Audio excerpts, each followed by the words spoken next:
Public ಟೈಮ್ಸ್ಗೆ ಸ್ವಾಗತ.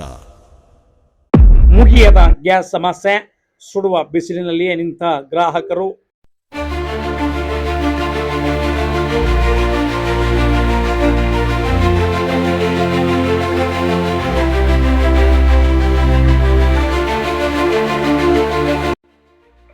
America, Iran, Israel ದೇಶದಲ್ಲಿ ನಡೆಯುತ್ತಿರುವ ಯುದ್ಧದಿಂದಾಗಿ ಎಲ್ಪಿಜಿ ಗ್ಯಾಸ್ ಪೂರೈಕೆಯಲ್ಲಿ ಸಮಸ್ಯೆ ಉಂಟಾಗಿದ್ದರಿಂದ ರಾಜ್ಯದ ಜನರು ಹೈರಾಣರಾಗಿದ್ದಾರೆ.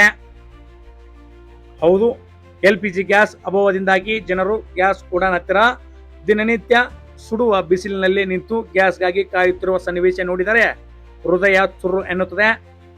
ಗ್ಯಾಸ್ಗಾಗಿ ಸುಡುವ ಬಿಸಿಲಿನಲ್ಲಿಯೇ ವಯೋವೃದ್ಧರು, ಚಿಕ್ಕ ಮಕ್ಕಳು, ಮಹಿಳೆಯರು ಒಂದು ದಿನದ ಕೆಲಸವನ್ನು ಬಿಟ್ಟು ಸಿಲಿಂಡರ್ಗಾಗಿಯೇ ಒಂದು ದಿನ ಕಾಯ್ದು ತೆಗೆದುಕೊಂಡು ಹೋಗುವಂತ ಪರಿಸ್ಥಿತಿ ಬಂದಿದೆ. ಇಂಥ ಸುಡುವ ಬಿಸಿಲಿನಲ್ಲಿಯೇ ಗ್ಯಾಸ್ಗಾಗಿ ಕಾಯುತ್ತಿರುವ ಗ್ರಾಹಕರಿಗೆ ಸರಿಯಾದ ಕುಡಿಯುವ ನೀರಿನ ವ್ಯವಸ್ಥೆ ಸಹ ಗ್ಯಾಸ್ ಏಜೆನ್ಸಿ ಮಾಲೀಕರು ಅಥವಾ ಸಿಬ್ಬಂದಿ ವರ್ಗದವರು ಮಾಡಿಲ್ಲ ಎಂದು ಗ್ರಾಹಕರು ಆರೋಪಿಸಿದರು. ಗ್ಯಾಸ್ ಹೊಡೆತದಿಂದ ಮುಚ್ಚುತ್ತಿರುವ ಹೋಟೆಲ್. ಇಳಕಲ್ ನಗರದಲ್ಲಿನ ದೊಡ್ಡ ದೊಡ್ಡ ಹೋಟೆಲ್ಗಳಿಗೂ ಗ್ಯಾಸ್ ಬಿಸಿ ತಟ್ಟಿದ್ದರಿಂದ ಕೆಲವೊಂದಿಷ್ಟು ಹೋಟೆಲ್ಗಳಲ್ಲಿ ತಿಂಡಿಗಳು ಸಿಗುತ್ತಿಲ್ಲ.